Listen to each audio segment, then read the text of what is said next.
Donc nous démarrons cette session sur le thème de quelle éducation dans une société numérisée. Donc comme chacun sait, à la fois le numérique va transformer très rapidement et très fortement le marché du travail, mais il transforme aussi l'éducation et les formes d'éducation. Et c'est la combinaison de ces deux transformations qu'il s'agit de regarder ce matin assez rapidement. Donc je m'appelle Guillaume Duval, je suis du mensuel Alternatives économiques et je remercie Jean-Hervé Lorenzi et le Cercle des économistes de nous avoir associés à cette manifestation, en plus sur un sujet qui nous occupe bien depuis très longtemps. Donc ce matin, nous allons avoir une intervention d'Alexandra Roulet, qui est professeure à l'INSEAD et qui va introduire ce panel au nom du Cercle des économistes, bien qu'elle n'en soit pas membre. Ensuite interviendront Jang-Hwa Lee, qui est l'ancien conseiller du président coréen et qui a aussi servi de Sherpa pour le G20, mais qui est aussi économiste et qui s'intéresse beaucoup aux questions du marché du travail. Et par ailleurs, comme chacun le sait, ce qui se passe sur le terrain de l'éducation en Corée est particulièrement spectaculaire et intéressant. Nous aurons ensuite une intervention de Carla Aerts, qui est directrice du futur, au pluriel, enfin des futurs, l'University College de Londres, et qui travaille depuis très longues années sur ces différentes questions. Ensuite interviendra Aissata Wadé, qui est présidente de l'African Institute for Mathematical Science, qui interviendra sur la question des MOOC et la question de l'Afrique dans ce contexte, qui est évidemment une des questions absolument centrales pour le XXIe siècle, comme chacun le sait, dans ces domaines. Après interviendra Nemat Shafik, donc, qui est de la London School of Economics, qui a été aussi sous-directrice de la Banque d'Angleterre, mais qui s'intéresse beaucoup à toutes ces questions. Et enfin, pour clore ce panel, Didier Kling, qui est président de la Chambre de commerce de Paris, et qui, comme chacun sait, les chambres de commerce jouent un rôle très important à travers à la fois quelques grandes écoles prestigieuses, mais aussi beaucoup d'autres actions dans le domaine de la formation et de la formation professionnelle. Donc je passe tout d'abord la parole à Alexandra Roulet. Merci Guillaume Duval, bonjour. Donc pour introduire cette session, il me semble qu'elle nous invite à réfléchir à trois grandes questions. La première, c'est celle de l'usage du numérique dans les pratiques éducatives. Donc d'un côté, on voit bien le potentiel énorme du numérique pour la diffusion du savoir. Les MOOC, ou Massive Open Online Courses, en fournissent une bonne illustration. Grâce aux MOOC, les internautes du monde entier peuvent assister aux cours de professeurs renommés en se connectant simplement sur leur ordinateur sans être inscrits comme étudiants dans les universités où ces professeurs exercent. Donc on voit bien la possibilité qu'offre le numérique pour des cours de toucher un public beaucoup plus large. Mais d'un autre côté, on voit également que le numérique fait peur. On nous rappelle régulièrement les dangers des écrans chez les tout-petits, le fait qu'une consommation excessive du numérique chez l'enfant ou l'adolescent peut engendrer des troubles de concentration ou du comportement. Et des recherches récentes suggèrent également que l'apprentissage est plus profond et plus durable lorsqu'on prend des notes manuscrites que lorsqu'on prend des notes sur ordinateur. Donc la première question à laquelle il faudra réfléchir, c'est celle de l'équilibre à trouver entre, d'une part, la nécessité de tirer parti du numérique pour diffuser le savoir et même pour innover pédagogiquement, mais d'autre part, ne pas tomber dans les excès d'une dépendance aux écrans et de pratiques pédagogiques peut-être trop impersonnelles. Mais cette session nous invite également à nous pencher sur une seconde question, c'est celle du contenu de l'éducation et des compétences à transmettre aux générations futures pour réussir dans le monde actuel. Quelques questions comme faut-il apprendre à coder? Si oui, à quel âge? Quelle part accorder aux enseignements informatiques? Et on entend également souvent l'idée selon laquelle, désormais, dans une carrière professionnelle, on sera amené à exercer plusieurs métiers et que donc l'éducation doit absolument, surtout, nous apprendre à nous adapter et à pouvoir être mobile entre différents métiers. À cet égard, je voudrais rappeler ce que disait Rousseau dans son traité de l'éducation, l'Émile, à savoir, il écrivait, je cite, « Vivre est le métier que je lui veux apprendre. En sortant de mes mains, il ne sera, j'en conviens, ni magistrat, ni soldat, ni prêtre. Il sera premièrement homme. Tout ce qu'un homme doit être, il saura l'être au besoin, aussi bien que qui que ce soit. Et la fortune aura beau le faire changer de place, il sera toujours à la sienne. » Fin de citation. Autrement dit, déjà en 1762, Rousseau concevait l'éducation non pas comme l'enseignement d'un métier, soldat, magistrat, prêtre, mais véritablement comme l'apprentissage d'une capacité à s'adapter, être toujours à sa place, même si on est amené à changer de place. Éduquer serait apprendre à apprendre. Je ne pense pas que, fondamentalement, le numérique vienne impacter cette conception philosophique de l'éducation, mais notre session sera l'occasion d'en débattre. Enfin, la troisième question peut sembler peut-être un pas de côté par rapport au thème du numérique, mais elle me semble être l'enjeu central de l'éducation dans les années à venir. C'est celle de l'équité d'accès à un enseignement de qualité. Les inégalités scolaires sont plus criantes que jamais. En particulier en France, si on se réfère aux tests PISA qui permettent de comparer les différents pays, on voit que la France est dans la moyenne de l'OCDE pour les compétences de lecture et de mathématiques, mais elle est un des pays où l'écart de performance entre les élèves issus d'un milieu favorisé et ceux issus d'un milieu défavorisé est le plus fort. Par ailleurs, la formation tout au long de la vie ne vient pas corriger le tir, puisque l'enquête PIAC de l'OCDE, qui se penche cette fois-ci sur les compétences des adultes et non plus des enfants, renvoie également l'image d'une France très inégalitaire sur le plan des qualifications. Donc l'école et la formation ne jouent plus le rôle de vecteur d'intégration et d'ascenseur social. Donc la question qu'il faudra se poser, il me semble, c'est de savoir si le numérique peut, et si oui, comment, nous aider à atténuer ces inégalités scolaires et à redonner à l'éducation cette capacité à être un vecteur de mobilité sociale. Donc pour résumer, 3 questions. Quel usage du numérique dans les pratiques éducatives, entre MOOC et danger des écrans? Quelles compétences transmettre et quelle doit être la visée de l'éducation dans le monde actuel? Et enfin, le numérique peut-il aider à atténuer les inégalités scolaires que nous observons aujourd'hui?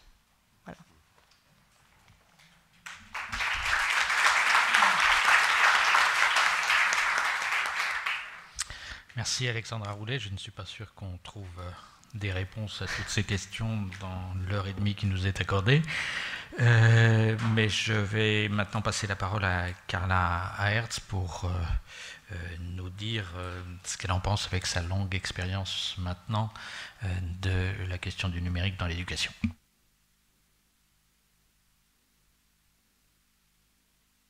Okay, pardon. I hope you don't mind, I'll speak in English. It's a little bit easier for me, and I can come up with better arguments than I can in French. But if you want me to speak French, I will do so. I love your introduction, and I think Mr. Rousseau is still a champion, so we should honor him. I think one of the things we have to be careful of in education is that we don't ask too many binary questions. It's always either or. What's the best system? Is it Singapore? Is it something else? Yes or no? The thing with education is that there is no one education. There's hundreds of educations. And with the world we live in today, that kind of plethora of education is even bigger because we start to learn from cradle to grave, du berceau à la tombe. And we'll have to do it for our lives. We can't stop learning, and we can't stop unlearning, and we can't stop relearning to remain effective in the workplace and to remain citizens in a fast-changing society. I'm going to talk very little about the digital because I think I will come to it a bit later on, but I think there are a few points that one has to address first. The numérique, Absolutely. Also the kind of the fact that we're more and more driven by STEM, i.e. science, technology, engineering and maths. Absolutely. But it shouldn't be an end in itself. Creativity, soft skills, empathy, sympathy, if we don't nurture those in an education system or in our education systems, we are disserving our students, we are disserving the future of the world. So it's really important that education, rather than just engaging with our students, have to know everything from A to Z, that's in the textbook, that's in the curriculum. Actually, no, our students have to know certain things about A to Z. They can also find quite a lot about things around A to Z on the internet, provided that it's curated and that the teacher has a role of being a chef d'orchestre and a curator of how the students learn. And that's the same in school, right from early years to, I would say, university education. That's what teachers and professors should be doing. Looking at the individual talent of a student. Not everybody has the same talent, but also not base the education just on a streaming of talent. Actually, bring people with different talents together in the classroom or in the lecture theatre, and the job of a teacher will become more and more focused on guiding the knowledge and the acumen of a student according to their ability. And that's where personalized learning comes in, and that's where the digital domain can really help a huge amount. I.e., rather than just digitizing what already exists for education, there's no point in digitizing textbooks. We don't learn as well from digitized textbooks as we do from the printed textbook. It's good to have digitized resources that students can interact with to support their learning, to provide better learning outcomes, and to have the ability to revisit their learning at regular times and see how they progress through their learning. And digitizing also means having the ability to have possibly even artificially intelligent supported curation of collaboration in the classroom or the lecture theatre or in the learning sessions among students of different abilities, to have the opportunity for students to assess each other so they can evaluate amongst their peers how they're doing under the curated leadership of a teacher. And that's where the digital can play a fantastic role. And I think for the moment I will leave it at this. The last thing I want to say though is that education is so incredibly context sensitive that with digitization we're at risk to say, let's just standardize everything. Let's just have one digital platform that we'll deploy in the whole world. The evidence is there, it's not working. Education is contextual, and unless technology starts to understand that education is so context dependent, the technology will also fail. So that's where I would like to leave it for the moment.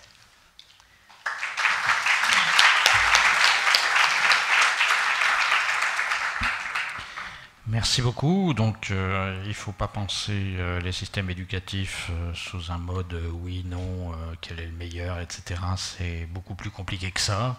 Il ne faut pas oublier qu'on doit s'éduquer pendant tout le long de sa vie.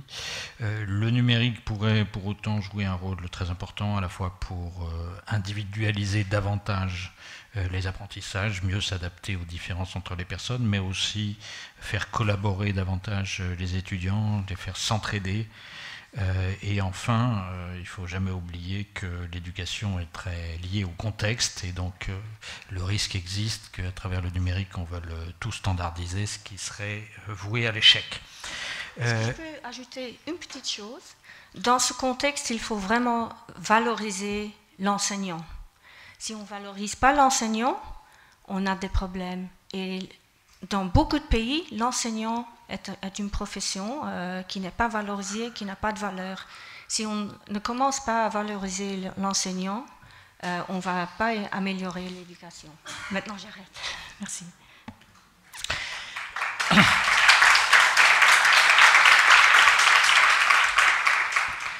Generally, Korea has had a tremendous progress in education, but also in economy and so on.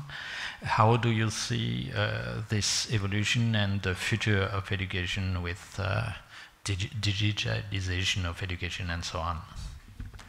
Thank you. Good morning, ladies and gentlemen. Let me just point out several things. First of all, there is a very serious race between education and technology, or a race between the skills and technology in recent decades. So now we see the recent advancement in ICTs and automation actually destroyed some jobs, but also change the nature of the work and workplaces. For example, in South Korea, in manufacturing sector, the robots, industrial robots is widely used. Actually, this is the country among the OECD countries using the industrial robots most intensively. We are using more than about 700 robots out of the 10,000 workers. But we see the increase in the youth unemployment and employment in the manufacturing sectors have been declining. So this is the clearly issue. Now is Korea has achieved a significant development in economy, but also technological development. But this recent advancement in technology destroyed the jobs. But having said that, also technology increased economic growth and also creating the jobs. There are many evidences that some sectors, the jobs were destroyed by the technological development, especially robots. But other sectors created the jobs because of the improvement in the technology. So real question is how to use this race between education and technology or skills and technology more beneficially to the workers. So it's not just the issue is the creating the jobs, but also the wage inequality. Now we see the preparing the current and future workers for educated skills is really essential to reduce the income inequality and also promote the inclusive labor markets.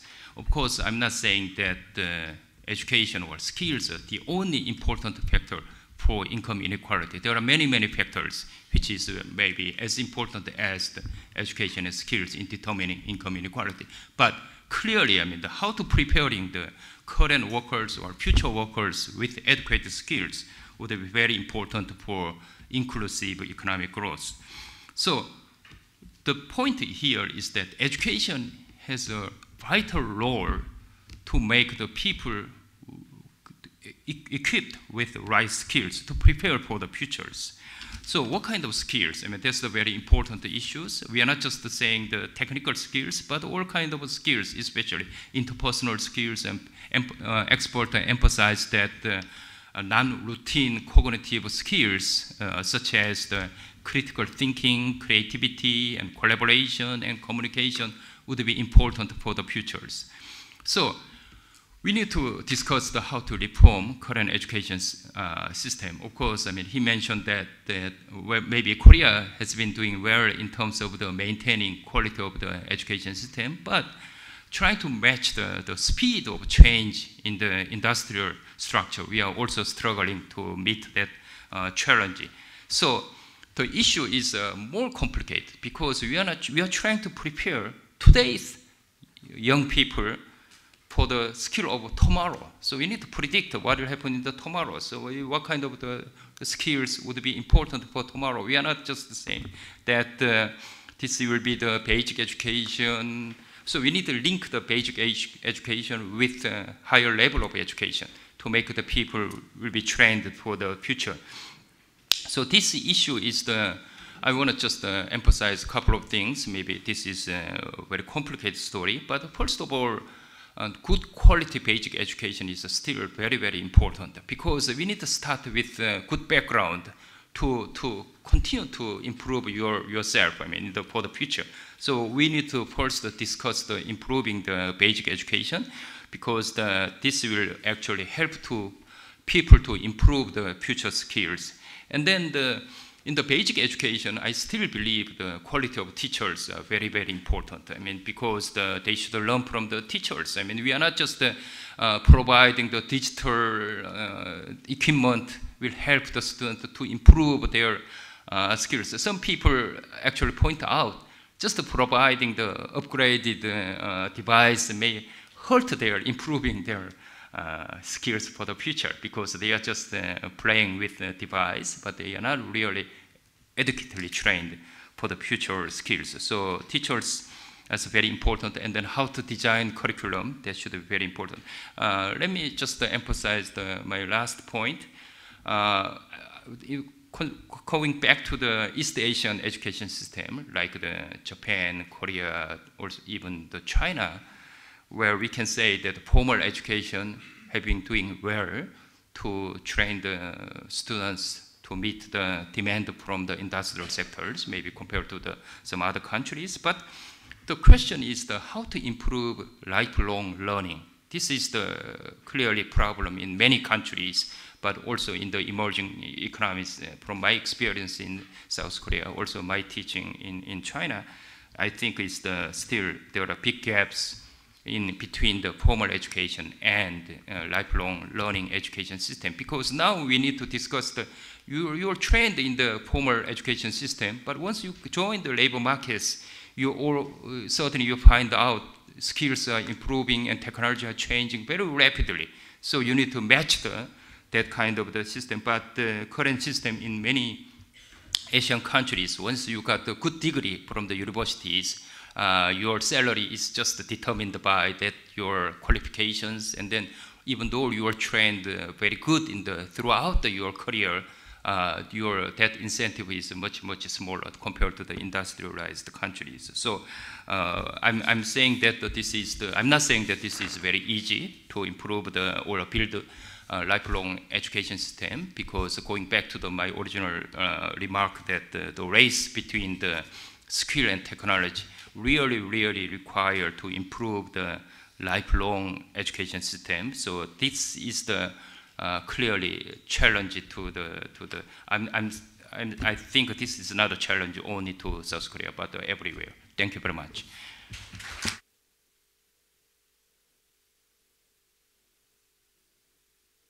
Merci. Donc, comme chacun sait, la Corée a eu un chemin très, très impressionnant en termes économiques. Les questions que nous discutons sont très importantes pour la question des inégalités et d'avoir une croissance inclusive. Donc, comment faire pour que ce soit le cas. Le rôle des enseignants est aussi très important. Il ne suffit pas de leur donner des outils technologiques pour qu'ils soient réellement formés à les utiliser de manière intelligente dans les classes et avec les étudiants. Et enfin, c'est vrai que les systèmes d'Asie de l'Est ont eu des très bons résultats pour former les jeunes en éducation de base, mais on a aussi un défi très important sur la qualification et la formation tout au long de la vie qui n'est pas résolu pour l'instant. Aïssa Wadé, donc, vous vouliez revenir, je crois, sur la question des MOOC et le rôle qu'ils peuvent jouer dans toutes ces questions d'éducation, mais aussi, évidemment, sur la manière dont le numérique peut aider éventuellement l'Afrique à faire face aux défis démographiques fantastiques à laquelle elle est confrontée au XXIe siècle sur le plan éducatif en particulier.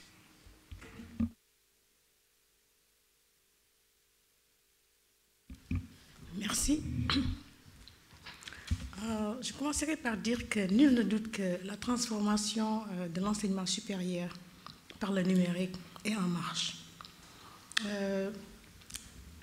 Les MOOC sont des cours en ligne ouverts, ont pour principe de proposer à chacun de s'inscrire à une formation à distance et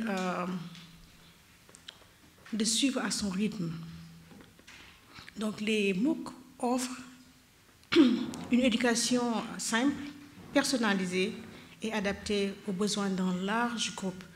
Les MOOC sont suivis en général par des dizaines de milliers d'étudiants un peu partout dans le monde, ce qui est très bien. Mais comme l'a dit ma collègue Carla, il ne faut pas essayer de remplacer le professeur par les cours en ligne. Donc il faut regarder ces cours en ligne. C'est vrai que ce sont des cours collégiaux avec des tests, mais regardez le nombre de décrochages. Il y en a beaucoup qui viennent, qui commencent, mais qui ne finissent pas. Donc je ne pense pas que ce soit la solution à ce qu'on connaît maintenant, les cours, les salles de classe de cours qui sont bondées. Ce n'est pas la solution parce qu'il y en a beaucoup qui commencent mais qui ne finissent pas. Le taux de décrochage est énorme. Par contre, ça arrangerait peut-être les gens qui ont déjà un emploi et qui veulent poursuivre leurs études. Ces gens-là sont motivés et puis là, ils peuvent continuer. Les MOOC offrent quand même d'énormes avantages. Il y a la multiplicité des ressources, mais également il y a la possibilité de faire des groupes d'études et d'utiliser les réseaux sociaux.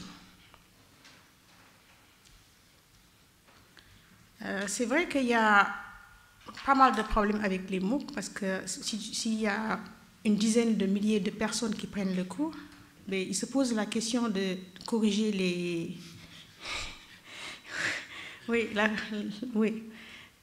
examens et tout ça. Comment faire? Donc il y a beaucoup de problèmes qui se posent, mais également on peut se demander est-ce que c'est franchement efficace? Est-ce qu'on apprend? Je pense qu'on peut apprendre, mais il faut essayer d'être en groupe et puis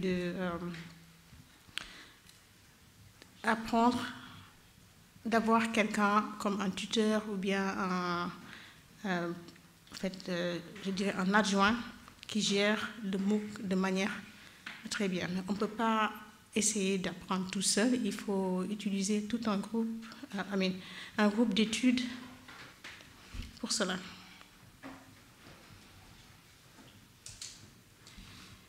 Mais à mon opinion, les MOOC sont loin de constituer une solution pour l'enseignement supérieur, solution liée au problème des classes bondées. Je vais plutôt venir sur ce que les MOOC peuvent faire en Afrique. Je pense que c'est un outil très pertinent en Afrique. Les écoles en Afrique sont confrontées à une forte pénurie d'enseignants. Cette pénurie d'enseignants est liée à l'augmentation régulière des élèves et des étudiants et le départ des profs qui chaque année quittent la profession. En plus, il y a l'insuffisance des manuels en Afrique. Et on peut également voir qu'en Afrique, le système éducatif, c'est fondamental. Et c'est un moyen de valoriser le capital humain.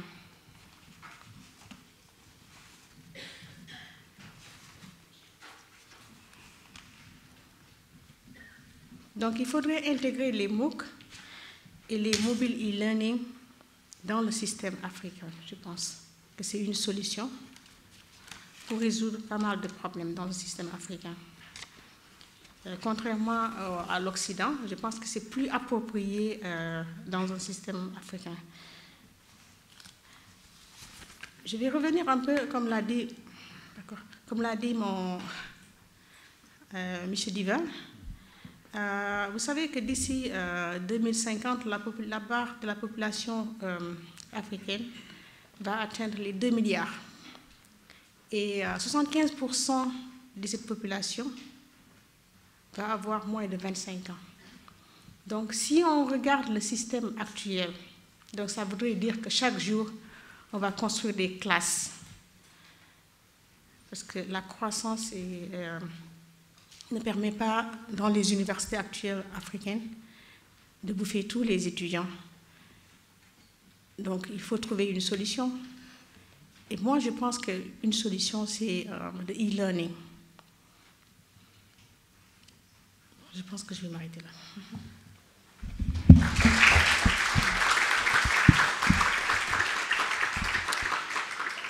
Bon, en soi, les MOOC donc, présentent beaucoup d'avantages. C'est simple, ça permet d'individualiser les temps d'accès, etc. Mais en même temps, il ne faut pas se faire d'illusions. Ça ne remplace pas tout à fait les enseignants. Il y a beaucoup de décrochages et des difficultés si ce n'est pas organisé, accompagné, etc., avec des tuteurs et tout ce genre de choses. En Afrique, ce serait évidemment une solution a priori très pertinente pour faire face à des problèmes colossaux qu'il y a, avec à la fois une croissance très importante du nombre d'étudiants et une difficulté à avoir en face des enseignants et des classes correspondantes. Mais il faudra évidemment avoir solutionné, enfin répondu aux limites évoquées précédemment. Donc Nemat Shafik, donc, vous vouliez revenir, je crois, également sur les questions d'évolution du marché du travail qui sont en amont de tout ce qu'on discute.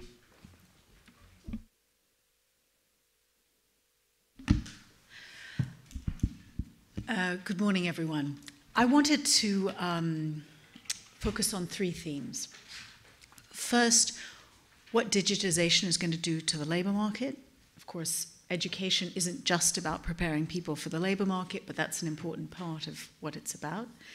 Second, the implications for higher education, and perhaps give some examples from my own institution, the London School of Economics, as to how we're thinking about transforming our educational offer to prepare our students for the digital age. And then third, what I think are some of the key challenges for the future. So let me start with the labor market. Everybody knows the numbers and the scare stories. The robots are coming. They're taking our jobs. It's actually a bit more complicated than that. If you look at current technologies, probably about 5% of current jobs are automatable using current technologies. If you look more broadly at parts of jobs, probably about 30% of about 60% of jobs have some aspect which is automatable. It varies a lot by sectors. And if you look at where demand for jobs will grow versus where it will shrink, the story is quite nuanced. So, for example, we know that there'll be a huge growth in demand for technological skills and advanced programming skills. Someone's got to program all those robots and develop all those apps. And a recent study by McKinsey, which looked quite carefully across a range of professions and a range of employers, found that, say, by 2030, demand for those kind of high-tech skills will go up by about 55%. But another set of skills will also be in short supply and will be demanded. Skills like social, emotional, higher cognitive skills, teamworking, creativity, critical thinking. Demand for those kind of skills will go up by about 24%. Low-level technical skills like data processing or data inputting will fall dramatically because that's very repetitive and mechanical. So those jobs, demand for those jobs will go down by 15%. Manual jobs will go down by 15%, but that's mainly in areas like manufacturing, whereas manual jobs like being a healthcare assistant or a nurse is likely to go up quite dramatically because we're all getting older. So the story is a bit more nuanced, I think, than the headlines would imply.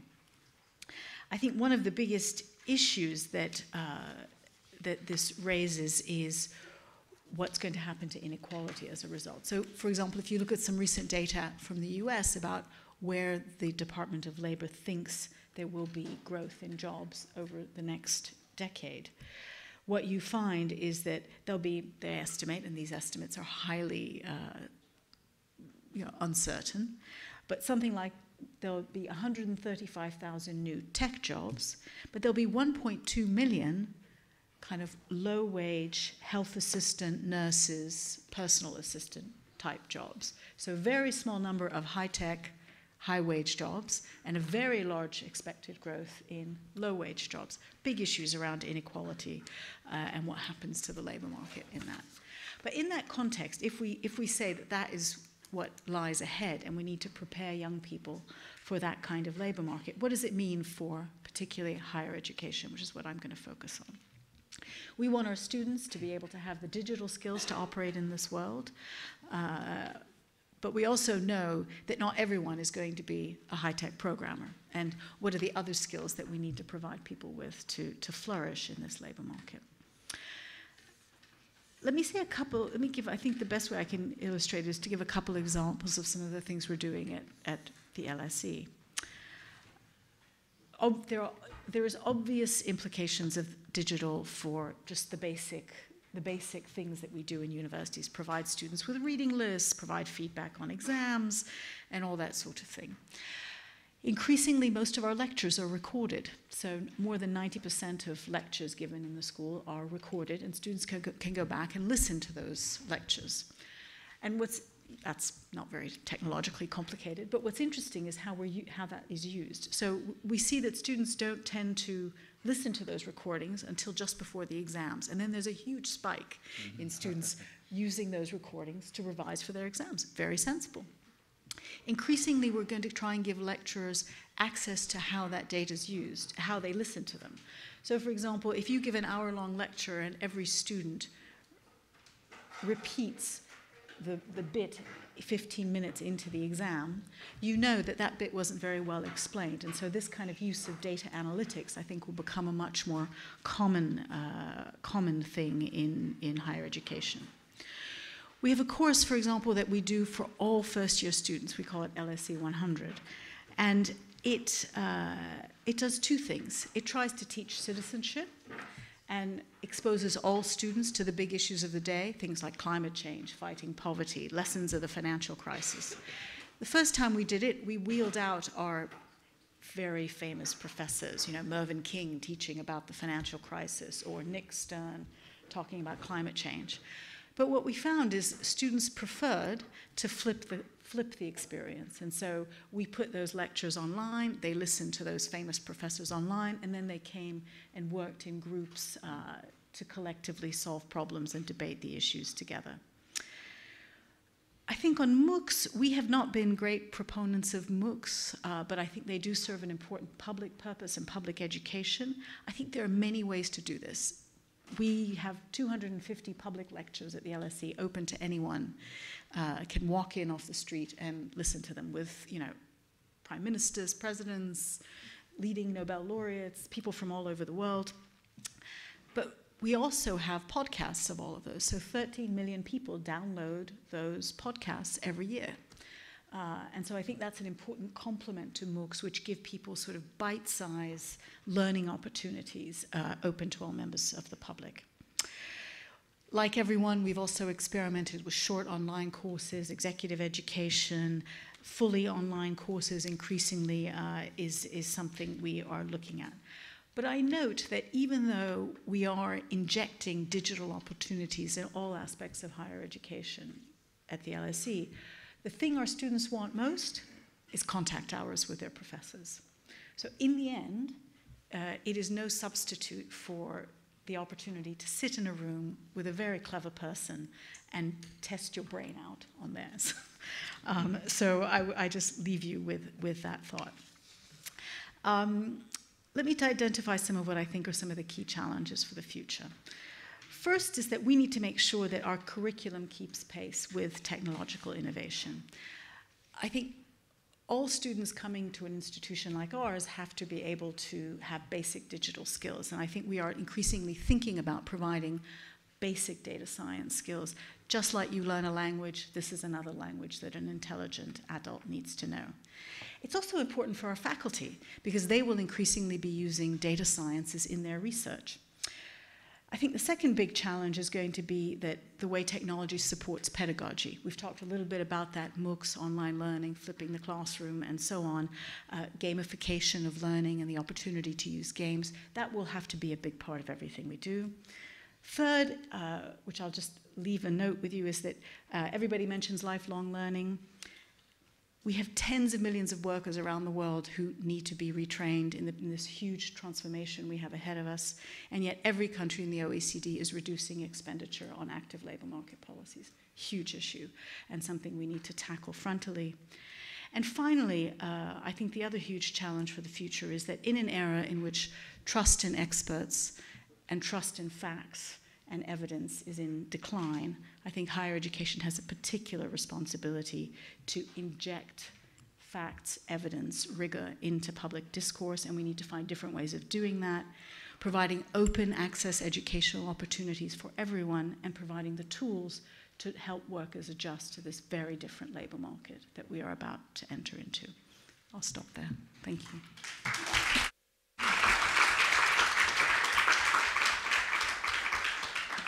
Merci. Donc, ce qui se passe sur le marché du travail est sans doute plus compliqué à décrire que ce qu'on dit bien souvent. Donc, bien sûr, les emplois high-tech vont s'accroître, mais aussi d'autres types d'emplois dans le futur. Donc, on fait beaucoup de choses à la LSI autour du numérique, de la mise à disposition numérique de différentes formes d'enseignement. On constate d'ailleurs que c'est utilisé notamment pour réviser les cours au moment des examens, etc.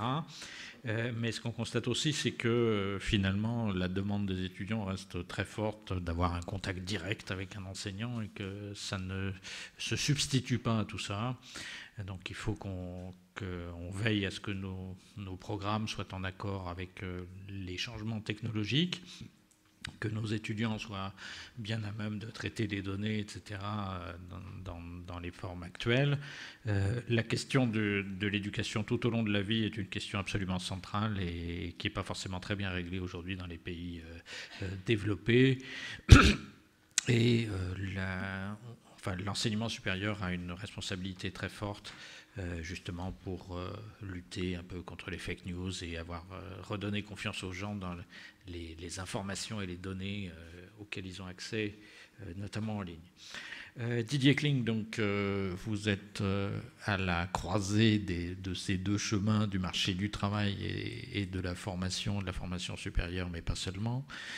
Comment voyez-vous donc ce défi du numérique dans ce contexte ?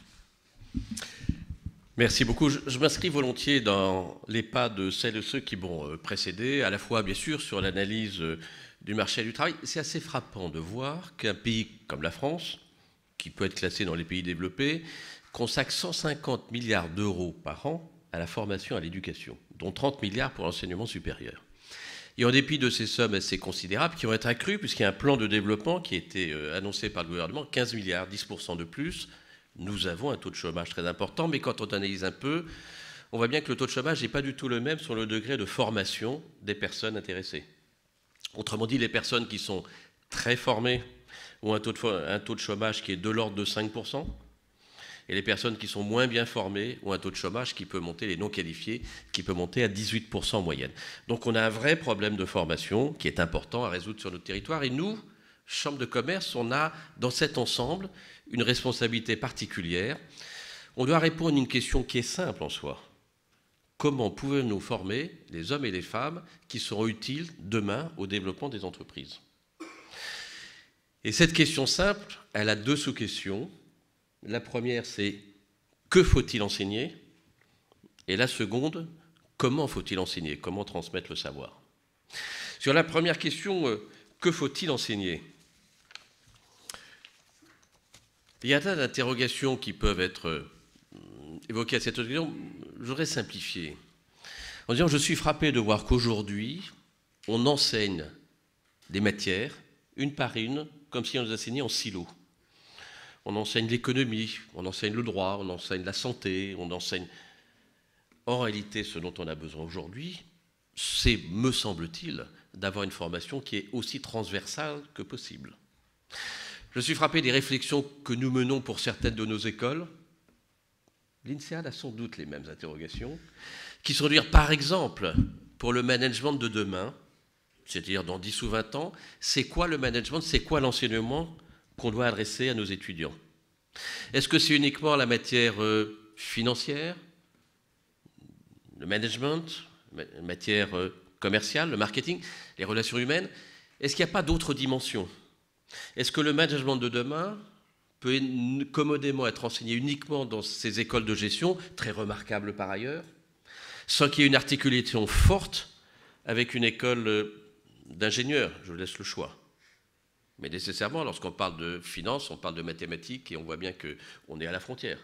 Est-ce qu'on peut imaginer qu'il n'y ait pas une articulation forte avec une école du pôle santé, avec les bio.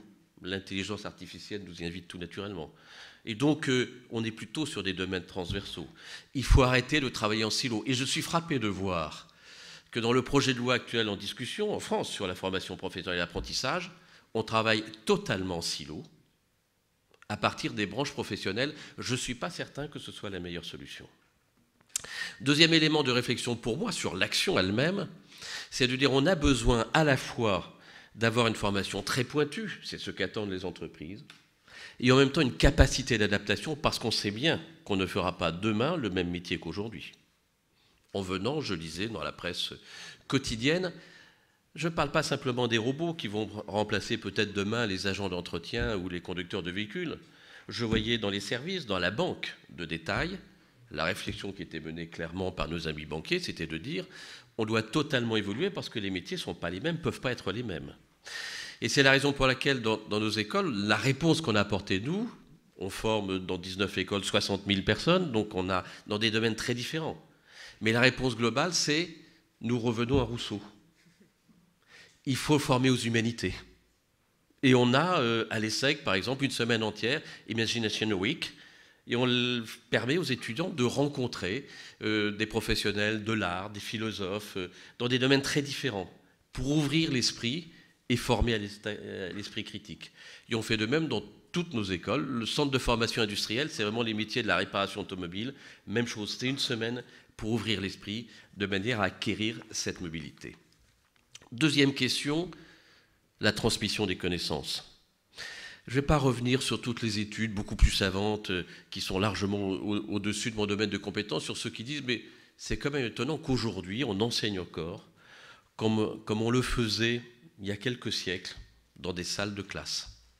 Certains vont même jusqu'à dire en fait on a forcé, on a l'accent, on a mis une accentuation forte au XIXe siècle parce qu'il fallait former au métier industriel dans l'usine, avec une très grande rigueur sur l'horaire, on est assis à une place précise, etc. Certains ont essayé de faire exploser le modèle. Les MOOCs sont un exemple intéressant, mais on voit les limites. On a suivi de près l'expérience de l'école 42, elle n'a pas abouti encore. Mais c'est intéressant de voir ce modèle dans lequel on dit, on va vous apprendre l'informatique, le codage informatique, mais attendez, vous n'aurez pas de professeur, il n'y a pas de promotion, il n'y a pas de diplôme à la sortie. Tout ce que vous avez, c'est à l'entrée ce qu'on appelle la piscine, pour voir quel est votre caractère, votre tempérament. On attend de voir parce que les promoteurs de l'école 42 ont dit, attendez, il nous faut 5 ans pour voir les résultats de notre action. On n'est pas tout à fait au bout de 5 ans, on est au bout de 3 ans. Jusqu'à présent, je n'ai pas encore vu le résultat, mais je l'attends avec beaucoup d'impatience. En tout cas, on s'en inspire en disant sans doute, est-ce qu'il faut essayer de conjuguer les deux? À la fois les MOOCs, et on en a nécessairement beaucoup, et en même temps la présence physique. D'ailleurs, si je devais conclure sur ce thème, ce serait assez simple. J'avais envie de vous poser la question, est-ce que vous imaginez que l'année prochaine, les rencontres économiques, ce serait plus à Aix, ce serait devant un écran de télévision? Non, je vais peut-être renoncer à vous poser la question. Je vous remercie.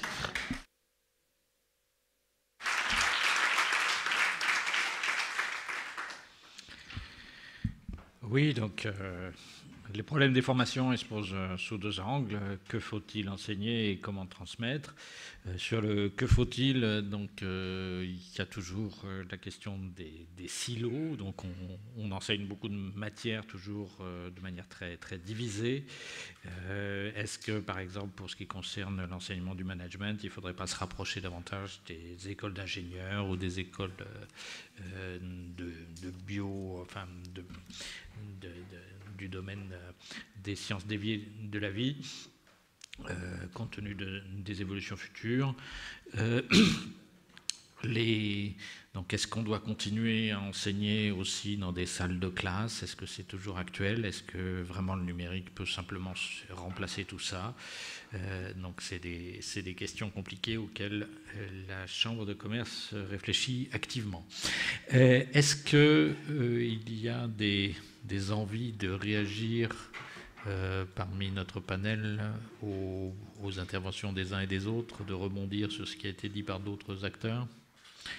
Do you would like to react to other interventions? Vous vouliez peut-être dire un mot, Alexandra, ou... Non, comme il ne nous reste pas beaucoup de temps, peut-être il y a une question de la salle ou deux à prendre, Okay. à mon avis. D'accord. Donc avant de passer la parole à l'ensemble de la salle, je voulais la passer à Mathieu Levasseur, qui va nous présenter une expérience, enfin une solution qu'il propose, donc Sparted, une solution de micro-learning brièvement. Un instant, vous allez avoir un micro normalement qui doit vous arriver.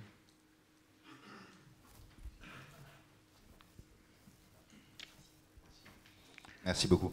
Donc, Mathieu, je suis le cofondateur de Sparted. Sparted, c'est une app de learning, de micro-learning sur mobile, donc également dans le champ du mobile learning. On est une start-up qui a 3 ans, de 20 employés. On a 80 clients grands comptes qui sont des leaders dans leur domaine en Europe, aux États-Unis, comme HP, Disney, LVMH, L'Oréal, EY, Deloitte, HEC. Enfin, il y a une grande diversité dans nos clients. Nous, le constat, enfin la conviction de départ, c'est que, comme dans le monde animal, les entreprises qui ultimement dominent, les organisations qui dominent, sont celles qui s'adaptent le plus vite, et donc celles dont les employés apprennent le plus. C'est-à-dire apprennent massivement. Massivement, ça veut dire en termes de population, parce que les grandes entreprises adressent un sujet de multitude. Une grande entreprise, bien souvent, c'est plusieurs dizaines de milliers de personnes. C'est le même problème que l'éducation. C'est comment j'adresse la multitude, que vous pointiez très bien. En Afrique, on a toujours des problèmes grandissants de nombre. Et également, dans le temps, comment j'inscris ça dans le temps, comment j'ai une stickiness de la formation, de l'apprentissage au cours de la vie, et notamment de la vie professionnelle. Et donc la vraie opportunité du digital pour nous, c'est ça, c'est d'adresser la multitude et dans le temps. Parce que ce qu'on constate, c'est que le présentiel, qui est sans doute la modalité la plus qualitative en termes de formation, elle a un problème, c'est celui de la fréquence. 2 jours de formation en moyenne par employé et par an. Et c'est insuffisant. Après, le digital a porté effectivement, d'abord avec les premières plateformes de e-learning, le fait d'avoir une expérience asynchrone, le MOOC aussi, mais ce qu'on constate, c'est que concernant les MOOC, il y a une étude de l'Université de Pennsylvanie célèbre qui montre que 4% des gens vont au bout des MOOC. Donc on a un problème de reach, on a un problème d'impact. Et donc dans une approche très pragmatique par rapport à ça, Sparted, on est venu proposer une expérience qui est poussée aux utilisateurs sur un modèle push, sur un modèle outbound, où on va engager les utilisateurs chaque jour, et dans une expérience qui est gamifiée et qui est sociale. Elle est basée sur le jeu. Et alors pourquoi sur ce jeu? C'est qu'on a observé que les éditeurs de jeux sur mobile, qui ont dépassé en 2016 les éditeurs de jeux sur console, ont formé des machines à rétention extraordinaires. Pour jouer, nous, ce qui nous intéresse, c'est comment on fait progresser les gens, on les fait apprendre. Alors, ce n'est pas avec une approche de micro-learning qu'on passe un PhD, c'est très clair.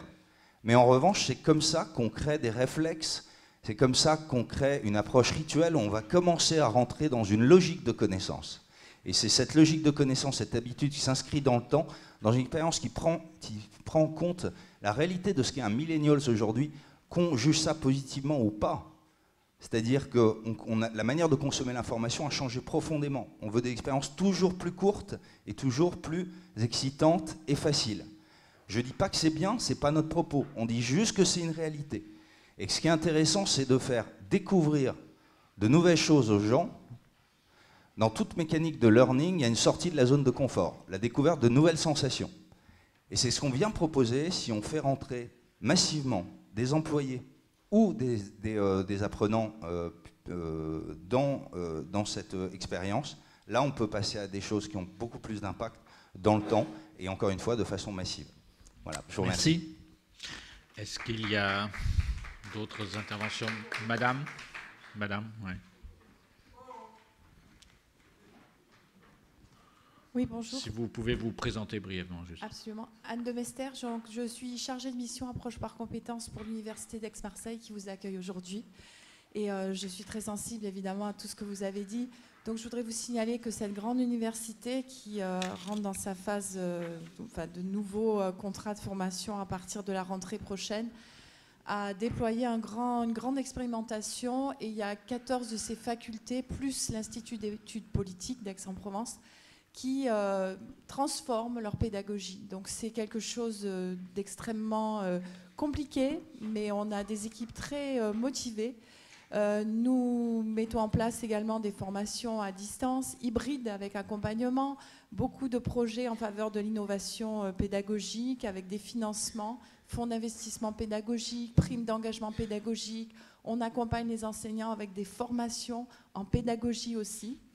Voilà, donc un énorme travail. On espère récolter des résultats d'ici quelques années. En tous les cas, on adosse ça aussi à des programmes de recherche pour observer ce qui va se passer en termes d'éducation et d'efficacité. Voilà, donc on est en marche. On a aussi des groupes interdisciplinaires de formation par thématique. Par exemple, la Méditerranée ou, je ne sais plus, il y a une thématique sur la gériatrie. Ou, voilà, des thématiques qui sont assez porteuses actuellement et ou qui sont étudiées de façon interdisciplinaire. Voilà. Rendez-vous dans quelques années. Merci pour ce témoignage. D'autres interventions, questions, protestations? Monsieur. Oui, je ne veux pas vous faire un exposé, je voudrais juste vous poser une question. Vous pourriez juste vous présenter, enfin dire... Je m'appelle Jacques Petit, voilà. Bon, d'accord. Oui, je me pose la question des profils des professeurs, et notamment dans le domaine du management. Il apparaît qu'avec le numérique, les étudiants arrivent avec beaucoup de connaissances. Donc les professeurs n'ont pas, théoriquement maintenant, à apporter toutes ces connaissances, mais ils ont plutôt à animer et à transformer ces connaissances en compétences. Alors j'ai des spécialistes ici avec la CCI et peut-être avec la London School of Economics. Que pensez-vous de cette difficulté de transformation de profil? Alors, Monsieur Gling, vous étiez directement... En un mot, mais chacun ici pourrait intervenir et j'imagine qu'on ira à peu près dans le même sens. Ce qui est important, c'est de dire, il y a un certain nombre d'années, on avait des difficultés pour accéder à la connaissance. Et donc, on était vraiment dans un domaine dans lequel le professeur était celui qui transmettait son savoir à l'étudiant qui écoutait très religieusement et avec beaucoup d'intérêt ce qui lui était indiqué. Aujourd'hui, on n'est pas dans le même monde. J'apprends plus par Wikipédia que quelquefois en assistant à des salles de cours. Sauf qu'il y a une telle abondance de connaissances, c'est tellement facile d'y accéder aujourd'hui, que ce qu'on attend davantage de l'enseignant, me semble-t-il, c'est d'être capable de faire le tri, ce qui est important et ce qui ne l'est pas, et d'interpréter, d'analyser. On peut, dans un autre domaine, regardez, vous lisez la presse, vous renseignez sur ce qui se passe sur la planète. Vous avez en permanence sur le téléphone un tas d'informations. Ce qui vous intéresse de la même manière, c'est le tri, la sélection, et comment tout ceci doit être analysé. C'est donc différent, mais c'est au moins aussi important qu'avant. Alexandra, voulez-vous, Nemat Shafik, vous vouliez sans doute dire un mot. Hein? Yes, no, I mean, this is a digital generation. You're absolutely right. They've grown up with this technology. They completely feel comfortable with it. I think what one needs to equip them with, though, is, and I completely agree, teaching this generation facts to memorize, complete waste of time. They just look at you and say, I can Google that. Why should I memorize that? It's completely not the way to approach it. But having said that, they are overwhelmed with information, and so teaching them the skills to critically analyze, to be rigorous, to know that of the 1,000 things you see on Google, which one should you believe, and how you use data in ways to construct your own arguments.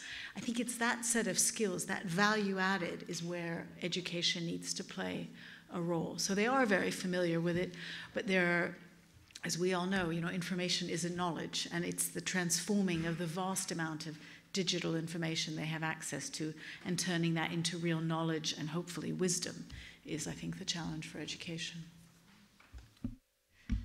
On parle beaucoup de Singapour, numéro 1, tout le temps, mathématiques, sciences, lire.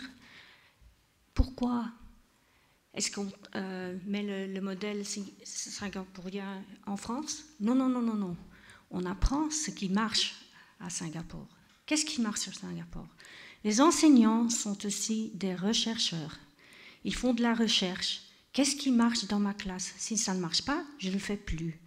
Ils travaillent ensemble avec les autres enseignants, dans la même école, mais aussi dans un écosystème plus grand. Donc, ils apprennent tout le temps. Ils font de l'éducation professionnelle tout le temps.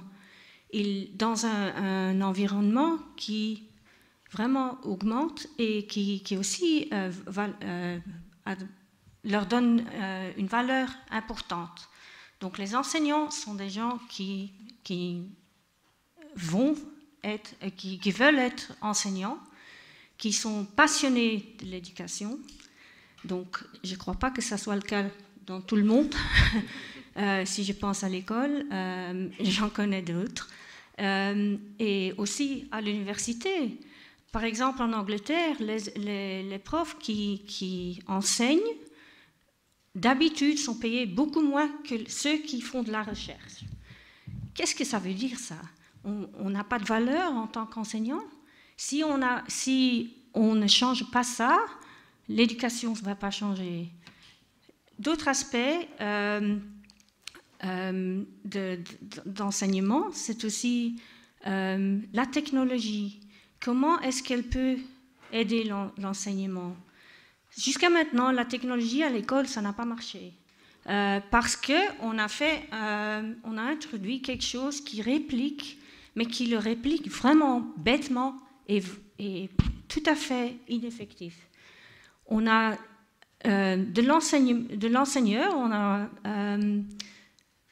c'est de l'administration. C'est pas enseigner, c'est administrer ses étudiants. Qu'est-ce que ça veut dire, ça? Ça n'apporte rien. C'est inefficace, ça coûte énormément d'argent et personne ne gagne. Donc, si on continue à considérer l'enseignant en tant qu'administrateur, on est foutu. Merci. Alexandra, vous vouliez aussi dire un mot, je suppose.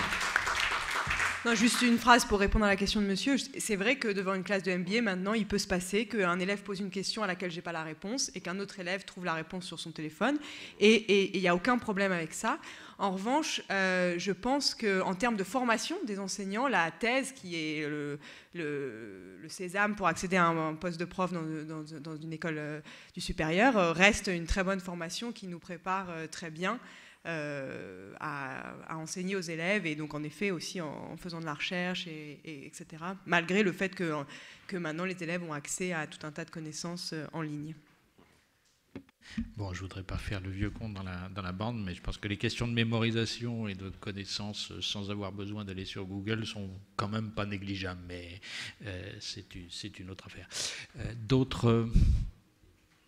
Madame ?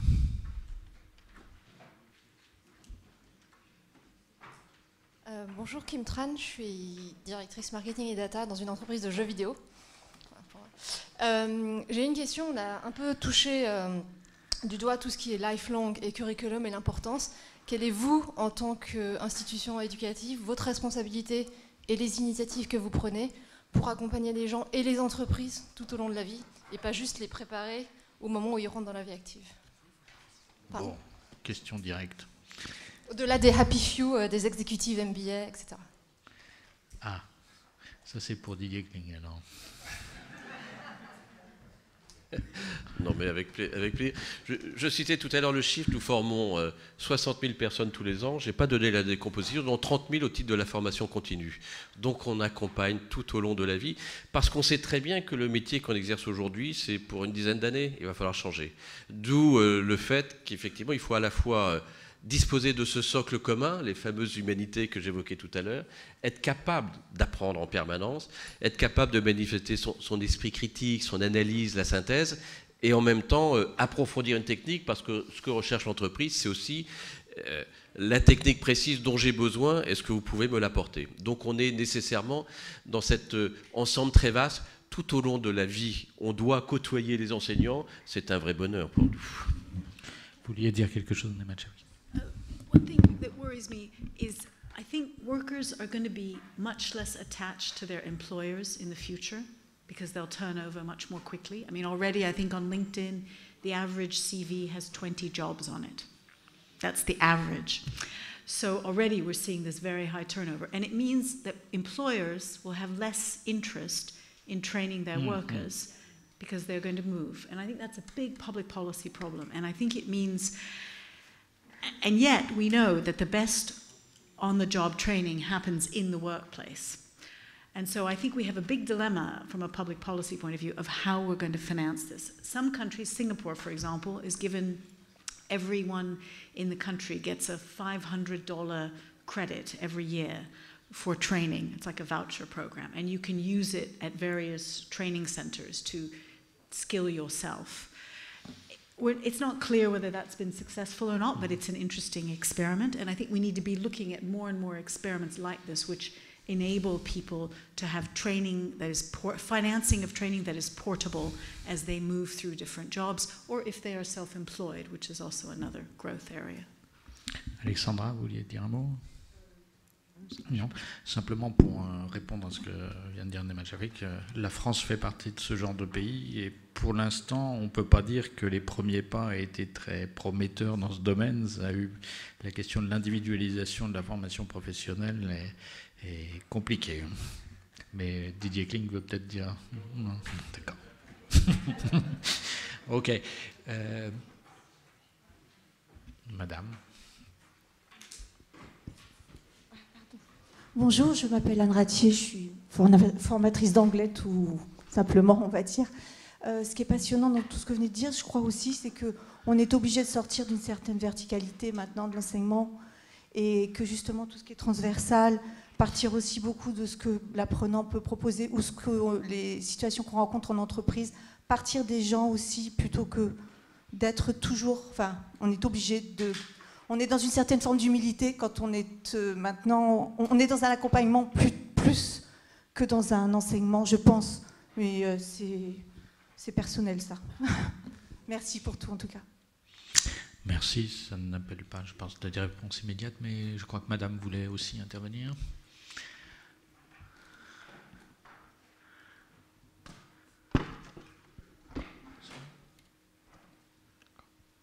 Bonjour, je m'appelle Lucie Gaillard et j'étudie au lycée de Célonie à Aix-en-Provence.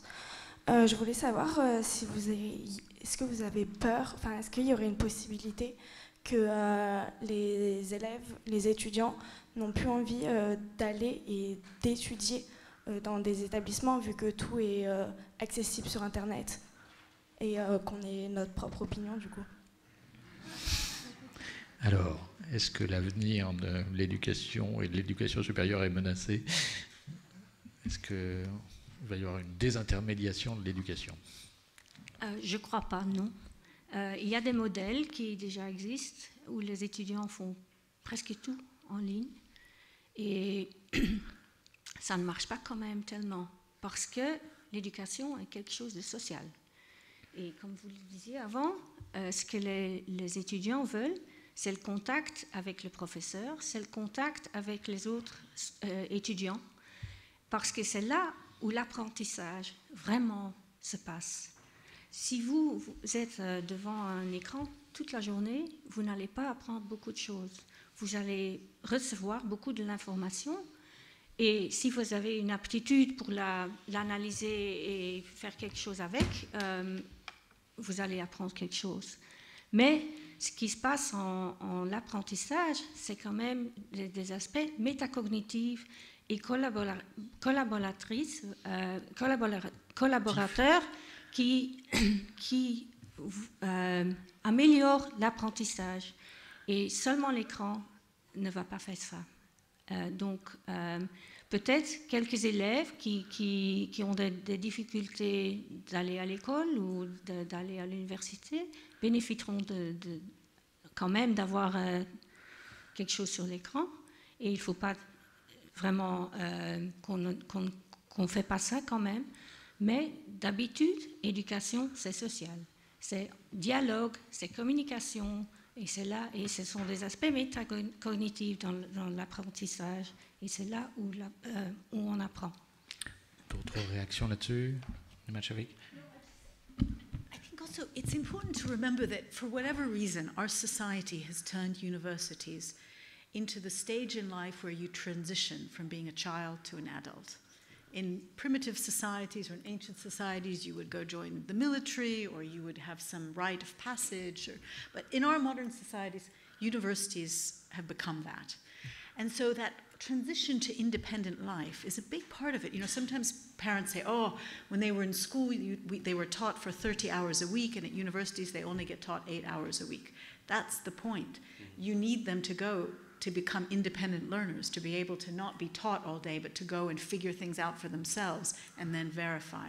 And so all of that transitional stuff, which is the transition to adulthood, you can't do that online either.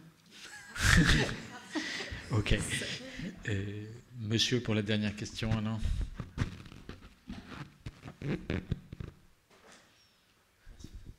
Oui, bonjour, Jérôme Franz, vice-président de la Chambre de commerce de Paris-Île-de-France, le plus affreux des acolytes de Didier Kling.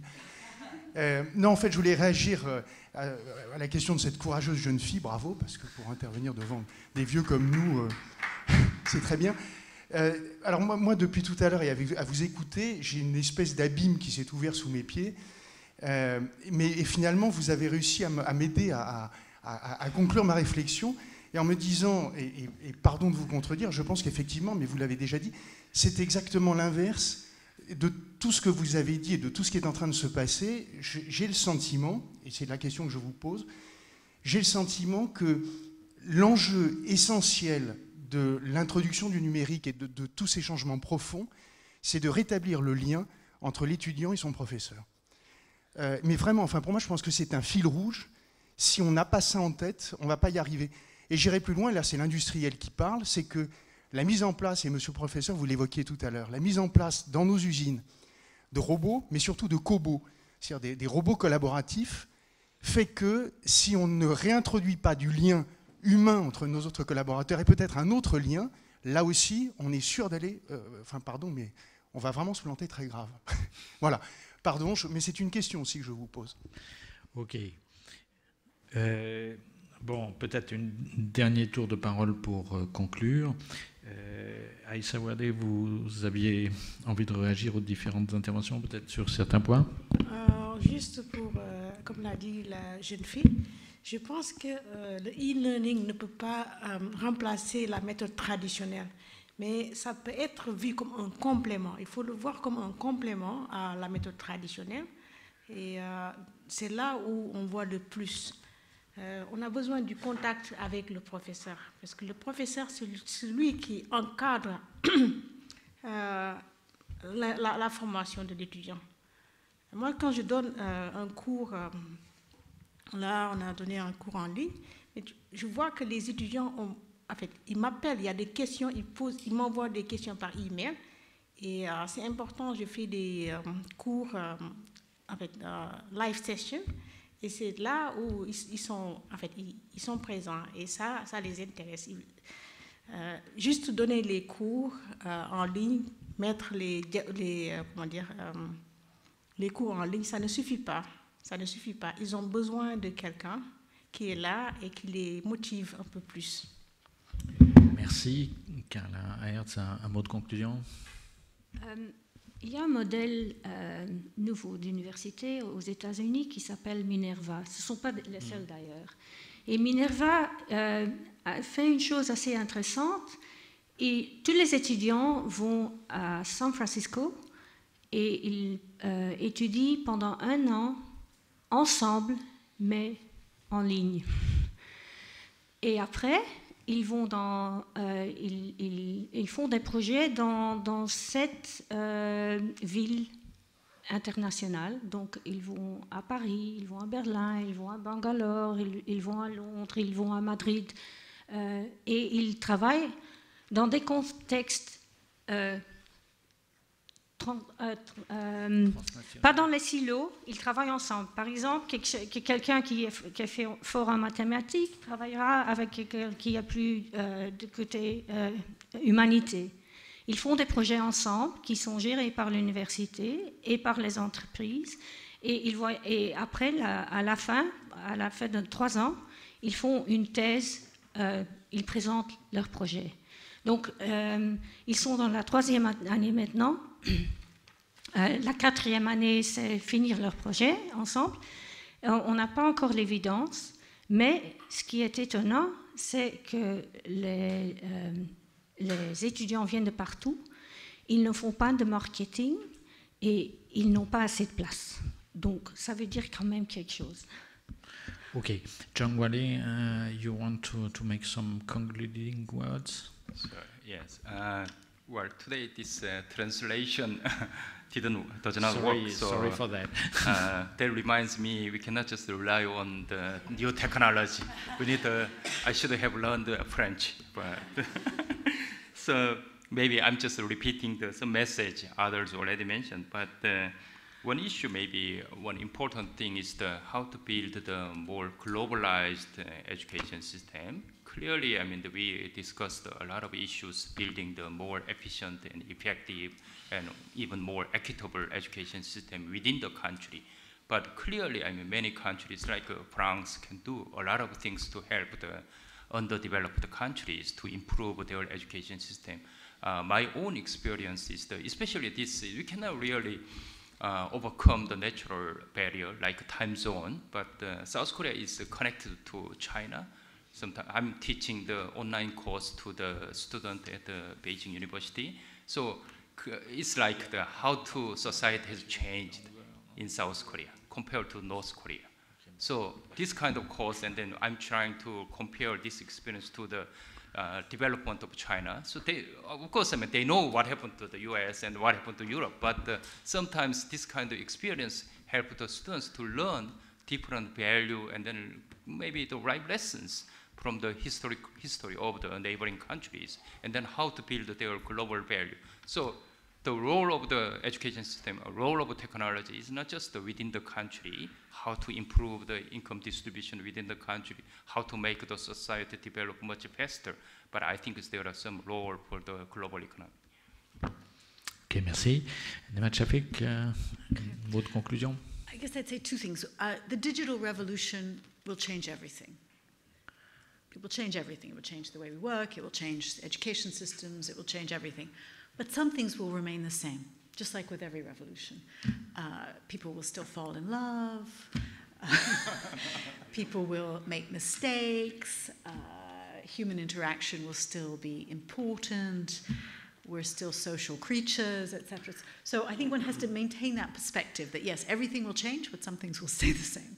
I think my second conclusion is that whenever there's a big revolution, everyone is looking for the one big thing, the panacea, the thing, is our MOOCs going to make universities obsolete, or is it all going to be online? Or it's never like that. If you think about any revolution in the past, there are always many, many models that emerge. And I suspect we will see a huge ecosystem of digital learning, be it from micro-learning to MOOCs to blogs to flipped classrooms to executive education short courses.